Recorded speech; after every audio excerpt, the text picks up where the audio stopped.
Tenant in San Francisco has won the rent control lottery as a landlord had to pay them $475,000 to leave their unit. I'm Tony, and this is Real Estate Investing and Landlord News. All right, so I have an interesting article for you today, and it's going over the whole rent control issue once again. And I wanted to point out just how bad it is for landlords in places that are covered by rent control by covering this story right here. Now, this is a bad thing that happens to landlords in places like San Francisco, where they have so many tenant protections. They've got rent control policies in place that make it impossible for landlords to make any money. And the landlords, their hands are tied. They basically realize that the only way they can get rid of these tenants is by paying them. And it's not just a little bit of money. You know, back in the day, I used to hear stories about landlords who were paying tenants, $20,000-$30,000 for them to leave their units so that they could, get a higher paying tenant in there. Well, in this case, with San Francisco's ridiculous rent control policies, the landlord had to pay them nearly $500,000. That's how valuable this unit was. Okay, so the tenants, they know they've got all the leverage. The city is behind them. The landlord has no leverage whatsoever, and they are put in a bad position. And this is the end result. So you either have to pay the tenant to leave, or the tenant gets to stay there forever, paying almost nothing in rent. It's stupid. Why do they think that this is the way that is the best for tenants, or for other tenants or for landlords? It's not. Okay, all this is a system where you've got two different players, the tenants and the landlords, and they're both playing a game. And in the case of a place like San Francisco, the tenants are obviously winning. Now, where I invest, guess what? Landlords are winning the game, not the tenants. So I can remove these tenants, and I don't have to give any sort of justification whatsoever. And I can raise rents as much as I want, and I don't have to comply with any stupid laws that the city or the municipality is put into place. So yeah, there are places where landlords are still able to use their property rights. They're still able to have property rights, and we're able to run our businesses as we see fit. Now, if you want to invest in San Francisco, you probably are going to make money if you're able to hold that property long term, just based on the appreciation alone. But is it worth the headaches? That's what I always want to ask people. I wish that I was, a turnkey real estate provider, or somebody who was selling homes here in Omaha or in Kansas City, because simply put, I would be, telling all the out-of-state people, hey, come here, but I'm not. I'm just a landlord who thinks, hey, there's better ways to invest in real estate than dealing with that sort of nonsense. So anyway, before I get into the article, go ahead, hit the like, subscribe button, maybe leave a comment down below. Let me know what you think. If you're a landlord in, California or on the East Coast or somewhere where they're very anti-landlord, have you ever considered, investing out of state? Have you ever considered investing in somewhere where your dollar goes a little bit further, where the landlords have more property rights? And if not, why not? I'm just curious. I know out-of-state investing is not for everybody, okay? Obviously, a lot of people, they like to invest locally, close to where they're at, where they know the laws, the rules, and the regulations, and they feel that they can better control their businesses, right? But, for those who are willing to go out a little bit further, you might want to consider, look at the Midwest, look at the South, look, even within the state of California, there might be places where you can invest that are more landlord friendly. So anyway, let's get into the article. This article is coming from original.newsbreak.com, and it says, San Francisco landlord pays tenants $475K to leave apartment. Do you think that's outrageous? I mean, honestly. Now, they go into detail that, landlord will probably be able to, recoup their losses based on the new higher rents they're charging in this article. So let's get into it. Normally, when a landlord sends you a notice about money, you brace yourself for a huge rent increase. But that's not the case for some San Francisco tenants. These folks are receiving cold, hard cash from their landlord as an incentive to voluntarily move out of their apartments. These situations are called rental buyout agreements. You can find a map on San Francisco's open data government site that shows exactly where these buyouts are occurring and the amount of money involved. The map shows that some landlords are willing to pay tens of thousands of dollars to get their tenants to leave.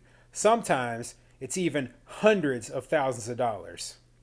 So yeah, and simply put, this is the situation that landlords are in. Okay, so when they put such strong eviction protections on the tenant, where you can't just terminate the tenancy at the end of the lease. Well, what do you expect? Okay. And also, when a person buys a property, like let's say you're a real estate investor, you're moving into the San Francisco market, you buy a property, this property is under rent control. The person who's renting this unit over here, they're renting it for $500 a month, right? So you can't even pay your bills based on the rent that this person is paying. However, when you evict that person, or when that person finally decides to leave, if they allow you to raise your rent up to market rates, then that property can maybe cash flow. Okay, so this is why landlords are doing these payouts. Okay, they not only that, but when you're talking about commercial multifamily properties, they are valued based upon their cash flow. So, the cash flow and the cap rate and all that is, all used together to calculate the value of the property. And, the cap rates are super duper low in a place like San Francisco. So, it doesn't take much to make properties worth a lot more if you're able to get higher cash flow. So, yeah, I mean, it makes sense that landlords are doing these payoffs. And they just consider it the cost of doing business. Kind of like, if you're buying a property and you have to replace the roof on it and you spend, thousands of dollars replacing the roof, or if you have to, replace the plumbing work or do a rehab in order to get higher rents. Well, that this is considered just the cost of doing business in a place like San Francisco.